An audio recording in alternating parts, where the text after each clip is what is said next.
So now we'll proceed to the registrations. The basic functions of the registration desk, uh, we would say probably about 80% of the duty that it serves is the badge collection and check-in. It works exactly almost like if you were checking in for your flight at a counter where you collect your badge to be able to attend or enter. So most of the people that have paid for the passes, majority of it will be badge collection. The other very common one is also people will be doing class changes, but class changes as well is the second most common function that it serves. As well, very minor, not too many, but people may want to do some upgrades on their passes. Let's say that they bought like a 1 day pass and then they say, oh, I can come to all 4 days now and they want to upgrade. That is also available. The other main function that you guys will serve is, of course, general info inquiries because you guys are the first point of contact at the conference. A lot of people will be asking you questions, but we suggest that because on the very first day of the morning, that's where we have big crowd trying to check in. Perhaps if they do your best to not spend too long on answering too many questions in for inquiries, you can direct them to ask some AYC staff, as we will have some volunteer staff around the event that will help guide people to their classes. Another function it also serves is if people want to register on site, although we don't have too many on-site registrations, but we also do have that. The registration check-in speed, especially for the first day, if you can imagine that we need to check in 800 people within 2 hours. The registration check-in speed is extremely important, especially the first day morning. As we are also the first point of contact, our service and convenience for guests is most important to enhance the conference experience.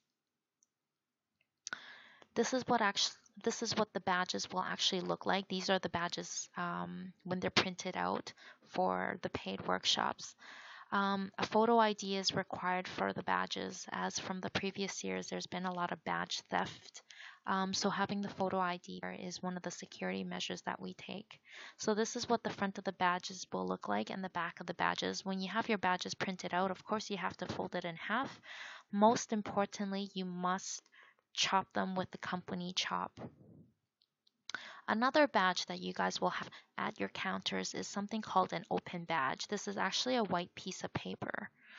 This badge is very common and will often serve you guys a lot, especially it's most often used when, let's say that there's a problem at the registrations, maybe perhaps something that you can't solve immediately.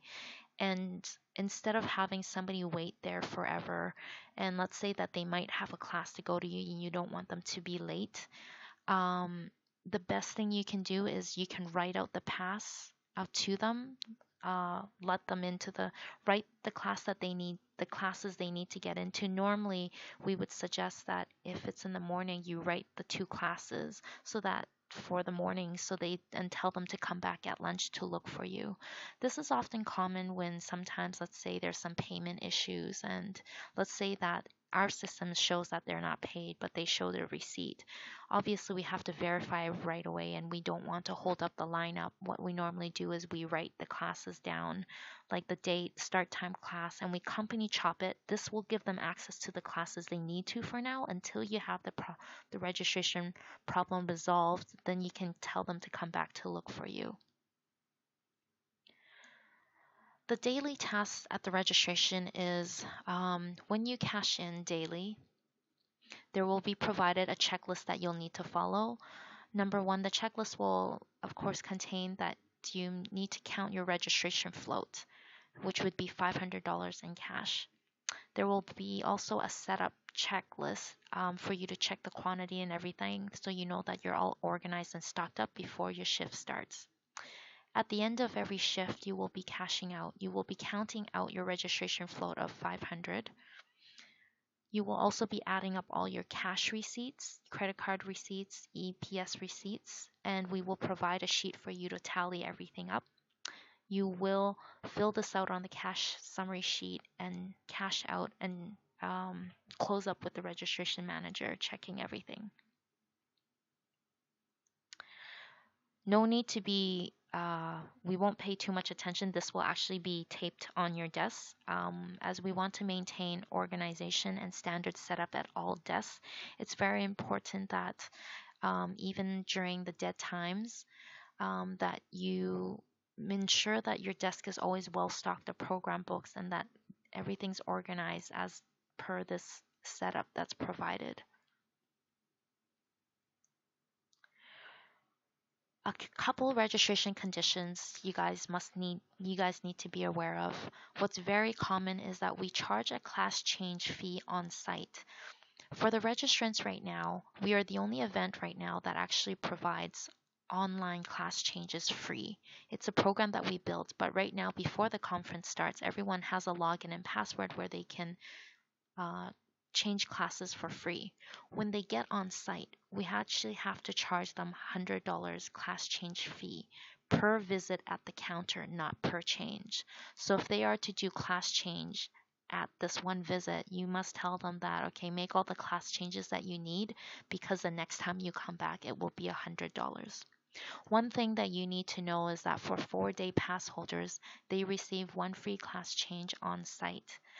This is a package that this is a value that we add for them because they pay a lot for the pass. If you can see the prices, it's about $4,000 to $5,000. So of course, as an incentive, we do allow them to have one free class change. There's a lost badge charge of $500 Hong Kong. Although we have this policy, we do remind them of this lost badge charge.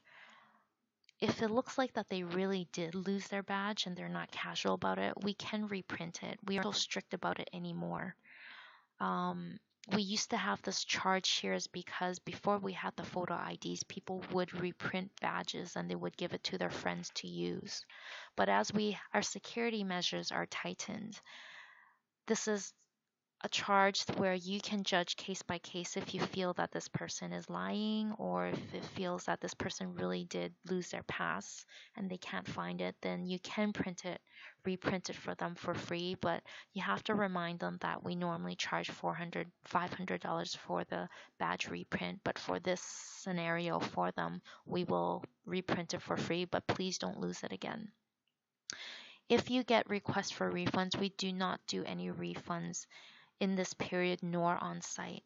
If people request for a refund, you can refer them to inquire online or write to info@asiayogaconference.com because you guys only serve as registrations, badge collections on site.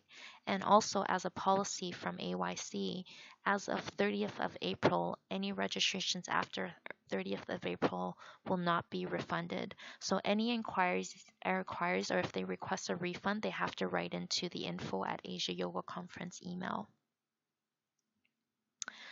A couple of the payment methods that's available at the registration counter is cash, Visa, MasterCard, EPS, China Union Pay.